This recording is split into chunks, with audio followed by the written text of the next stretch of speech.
Welcome to STV life. இன்னைக்கு வீடியோவில் என்ன பார்க்க போகிறோன்னா, தன்னோட பிறப்பிலேயே மிடில் கிளாஸ் ஃபேமிலியாக இருந்து என்னதான் சின்ன பையனாக இருந்தாலும் தன்னோட அப்பாவுக்காக டீ கடையில் ஹெல்ப் பண்ணி தன்னால் முடிஞ்ச வரைக்கும் படிப்பறிவை இன்க்ரீஸ் பண்ணி தனக்கு திருமண வாழ்க்கை வேணாம், மக்களுக்கு உண்மையான முறையில் சமூக சேவை செய்யணுங்கிற நோக்கத்தில் பல கஷ்டங்கள், பல நஷ்டங்கள், பல அவமானங்கள், பல போட்டிகள் எல்லாத்தையும் தாண்டி இன்னைக்கு இந்தியாவிலேயே மிகச்சிறந்த முதல்வராக இருக்கக்கூடிய, அது மட்டும் இல்லாமல் மிகச்சிறந்த பிரதமராக இருக்கக்கூடிய நரேந்திர மோடி அவர்களோட வாழ்க்கை வரலாறு தான் பார்க்க போகிறோம். வாங்க வீடியோக்குள்ளே போகலாம்.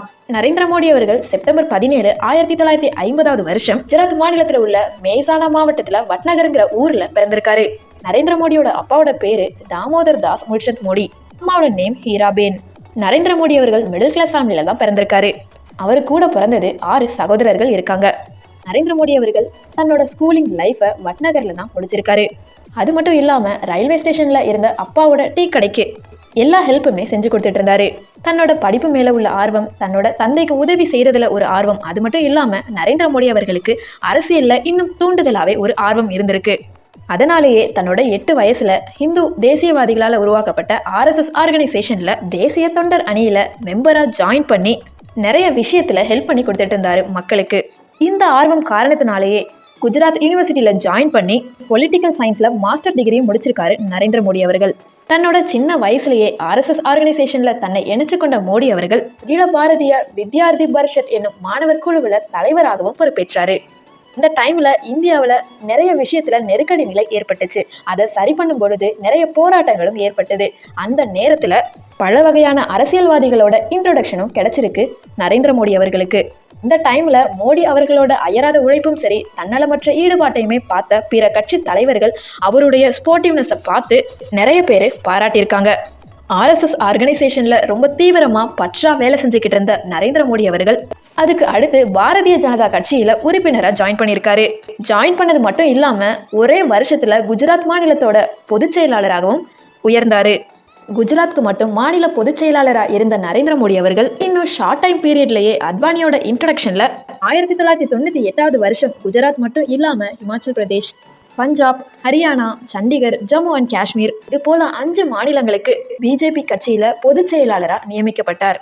அது மட்டும் இல்லாம 1998 வருஷம் அடல் பிகாரி வாஜ்பாய் பிரதமராக பதவியேற்ற போது மோடிக்கு தேசிய செயலாளருங்கிற பதவியும் வழங்கப்பட்டுச்சு. நரேந்திர மோடி அவர்களுக்கு கொடுத்த ஒவ்வொரு பொசிஷனையுமே ரொம்ப கரெக்டாகவே செயல்படுத்தினாரு.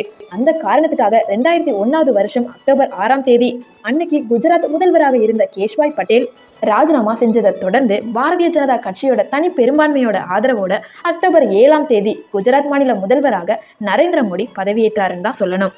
இவ்வளவு நாட்களா, இவ்வளவு வருடங்களா தனக்கு கொடுத்த பொறுப்புகளை மிகச்சரியா செய்து கொடுத்துட்டு இருந்த நரேந்திர மோடி அவர்களுக்கு February 27, 2002 நடந்த கோத்ரா ரயில் எரிப்பு சம்பவத்தை தொடர்ந்து தன்னோட பதவியையுமே ராஜினாமா செஞ்சாரு நரேந்திர மோடி அவர்கள். இருந்தாலும் அதே வருஷத்துல நடந்த சட்டசபை தேர்தலில் வெற்றி பெற்று திரும்பவும் முதலமைச்சர் ஆனாரு நம்ம நரேந்திர மோடி அவர்கள். இன்னும் சிறப்பா சொல்லணும்னா 2007 வருஷம் நடைபெற்ற தேர்தலில் வெற்றி பெற்று திரும்பவும் 3வது முறையா குஜராத் முதலமைச்சர் பதவியை அலங்கரிச்சாருன்னு தான் சொல்லணும். இதனால குஜராத் அரசியல் வரலாற்றிலேயே நீண்டகால முதலமைச்சரா இருந்த சாதனையை பெற்றாரு நரேந்திர மோடி அவர்கள். நரேந்திர மோடி அவர்கள் தொடர்ந்து முதலமைச்சரா இருக்கிறதுக்கு முக்கிய காரணம் என்னன்னா, அங்க இருக்க மக்களோட கஷ்டங்களையும் நஷ்டங்களையும் புரிஞ்சதுதான் காரணம். அது மட்டும் இல்லாம அந்த மக்களுக்கு என்ன தேவைப்படுது, என்ன அத்தியாவசியமானது எல்லாத்தையும் புரிஞ்சுக்கிட்டு தெளிவா செஞ்சு கொடுத்தாரு நரேந்திர மோடி அவர்கள். இந்த பலனை தொடர்ந்து 2012 வருஷம் நடைபெற்ற குஜராத் மாநில தேர்தலில் 4வது முறையா வின் பண்ணி இந்திய அரசியல்ல மிகப்பெரிய சாதனை படைச்சாருன்னு தான் சொல்லணும்.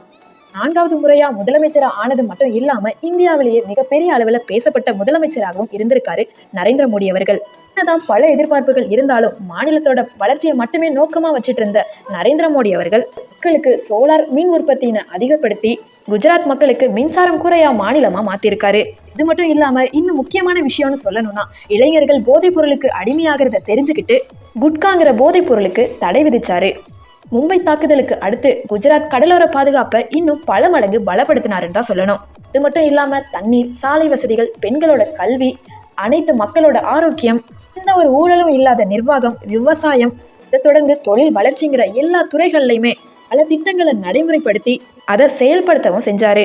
குஜராத் ஸ்டேட்டை மற்ற ஸ்டேட்டுக்கு முன்மாதிரியா மாத்தினாருன்னு தான் சொல்லணும். பார்த்தோம்னா எந்த ஒரு டிபார்ட்மெண்ட் எடுத்துட்டாலும் குஜராத் பீப்புள் இன்னும் ஒரு எக்ஸாம்பிளா தான் இருந்திருக்காங்க. அதுக்கு முதல் முக்கியமான காரணம்னு சொல்லணும்னா நம்மளோட பிரதமரான நரேந்திர மோடி அவர்கள் தான். அது மட்டும் இல்லாம 2014 வருஷம் நரேந்திர மோடி அவர்களால தூய்மை இந்தியா திட்டம் நாடு முழுவதுமே ஸ்டார்ட் பண்ணப்பட்டுச்சு. இது மட்டும் இல்லாம மிகப்பெரிய சம்பவமான இன்னைக்கு வரைக்கும் தாக்கத்தை ஏற்படுத்தி இருக்கக்கூடிய 2016 வருஷத்துல 500 ரூபாயுமே 1000 ரூபாயுமே தடை செய்யப்பட்டதுதான். அதை தொடர்ந்து நரேந்திர மோடி அவர்களால நாடு முழுவதுமே 2017 வருஷம் சரக்குக்கும் சேவை வரியும் அறிமுகப்படுத்தப்பட்டுச்சு. இதை தொடர்ந்து இன்னும் முக்கியமான விஷயம்னு சொல்லணும்னா 2019 வருஷம் முஸ்லிம் பெண்களோட திருமண உரிமைகள் பாதுகாப்பு சட்டம் கொண்டு வரப்பட்டது. இது இந்தியாவில் முத்தலாக் முறைன்னு சொல்லப்படுவோம். அதாவது ஒரு ஆண் 3 பெண்களை திருமணம் செய்து கொள்றது. ஸோ அந்த முறை இந்தியாவில் ஒழிக்கப்பட்டது. நரேந்திர மோடி அவர்கள் எல்லா விஷயத்திலுமே ரொம்பவும் ஃபேமஸ் ஆனவர், ரொம்ப திறமையானவர்னு சொல்லலாம். எல்லாத்துலயும் எக்ஸ்பீரியன்ஸ் உள்ளவராகவும் சொல்லலாம். இதோட அவருக்காக எழுதப்பட்ட நூல்கள்னு பார்த்தோம்னா சமூக நல்லிணக்கணம், ஜோதி பூனா, சமூக நல்லிணக்கணம், சக்தி பாவுங்கிற பல நூல்களும் எழுதப்பட்டிருக்கு. அவருடைய திறமையை சிறப்பிக்கும் விதமா பல முறைகள்ல விருதுகளும் வாங்கியிருக்காரு. 2006 வருஷம் இந்தியா டுடே நாளிதழில் இந்தியாவுடைய மிகச்சிறந்த முதல்வருங்கிற விருதையும் வாங்கியிருக்காரு. தொடர்ந்து குஜராத்ல கம்ப்யூட்டர் டிபார்ட்மெண்ட்டை இன்னும் மிகப்பெரிய அளவில் கொண்டு போன ரீசன்னால கம்ப்யூட்டர் சொசைட்டி ஆஃப் இந்தியாங்கிற ஆர்கனைசேஷன் ரத்னாங்கிற விருதையும் கொடுத்து கௌரவிச்சதுன்னு தான் சொல்லணும். நரேந்திர மோடி அவர்களுக்கு இந்தியாவில் மட்டும் இல்லாம உலகம் முழுவதுமே அவருடைய ஆளுமைக்கு மிகப்பெரிய அளவில் ரசிகர்களும் இருக்காங்க. அந்த வகையில பார்க்கும் பொழுது ஏப்ரல் 2016 வருஷம் சவுதி அரேபியால கவர்மெண்டோட மன்னர் அப்துல் அசீஸ் விருதும் வாங்கியிருக்காரு.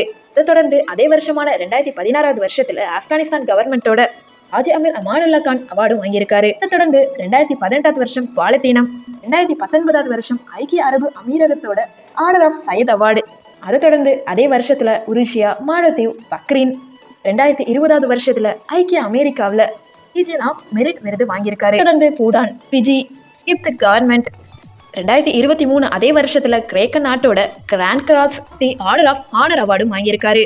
இதை தொடர்ந்து எல்லா விஷயத்தையும் தாண்டி நரேந்திர மோடி அவர்கள் சின்ன சின்ன விஷயத்திலுமே ஹெல்ப் பண்ணணும்னு நினைப்பாரு. இந்த விஷயத்துல பார்த்தோம்னா தன்னோட பரிசு பொருட்கள் எங்க வாங்குறாரோ தான் யூஸ் பண்ற பொருட்களையும் தாண்டி அனைத்து பொருட்களையுமே ஏலம் விட்டு எவ்வளவு பணம் வருதோ அவ்வளவுமே ஒரு ஆதரவற்ற ஆர்கனைசேஷனுக்கு கொடுக்கறாரு. தன்னுடைய உடையிலிருந்து தான் யூஸ் பண்ற திங்ஸ், தன்னை சுத்தி உள்ள விலை மதிப்பற்ற பொருட்கள் அனைத்தையுமே நரேந்திர மோடி அவர்களோட ஏலம்ங்கிறது நேரிலையும் நடக்கும், ஆன்லைன்லயுமே அந்த ஏலம்ங்கிறது விடப்படுது. அந்த பொருட்களோட மதிப்பு, அதற்கு கிடைத்த பணம் அனைத்துமே நிகழ்ச்சிக்கும் ஆதரவற்ற இடத்துக்கும் பொது இடத்துக்கு மட்டும்தான் போய் சேரும்.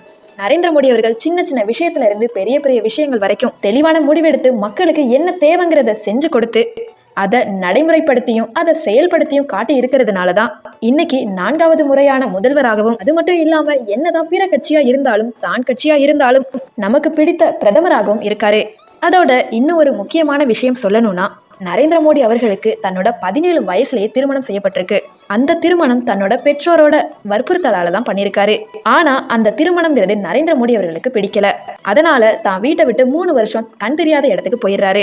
அந்த 3 வருடத்தோட காலமே நரேந்திர மோடியோட மிகப்பெரிய சிந்தனைக்கு காரணமா இருந்திருக்கலாம்னு சொல்லப்படுது. ஆனா அந்த 3 வருஷம் எங்க இருந்தாரு, எங்க போனாரு, என்ன செஞ்சாருங்கிறது இன்னைக்கு வரைக்கும் வெளிவராத ரகசியமா தான் இருக்கு. இருந்தாலும் நரேந்திர மோடி அவர்களோட வாழ்க்கையை திருப்பி போட்ட சம்பவமாகவும் சொல்லப்படுது. ஸோ உங்களுக்கு நரேந்திர மோடி அவர்களோட வாழ்க்கை இன்ஸ்பிரேஷனாக இருந்திருக்கும்னு நம்புகிறேன். அது மட்டும் இல்லாமல் இந்த வீடியோ உங்களுக்கு பிடிச்சிருக்கும்னு நினைக்கிறேன். பிடிச்சிருந்துச்சுன்னா லைக் பண்ணுங்கள், இந்த வீடியோ பிடிக்கலனாலும் டிஸ்லைக் பண்ணுங்கள். வேறு ஏதாவது சொல்லணும்னு ஆசைப்பட்டீங்கன்னா கமெண்ட் பாக்ஸில் கமெண்ட் பண்ணுங்கள். மறக்காமல் இது போல் வீடியோஸ் வேணும்னாலும் சப்ஸ்கிரைப் பண்ணிக்கோங்க. தேங்க்யூ ஸோ மச் ஃபார் வாட்சிங்.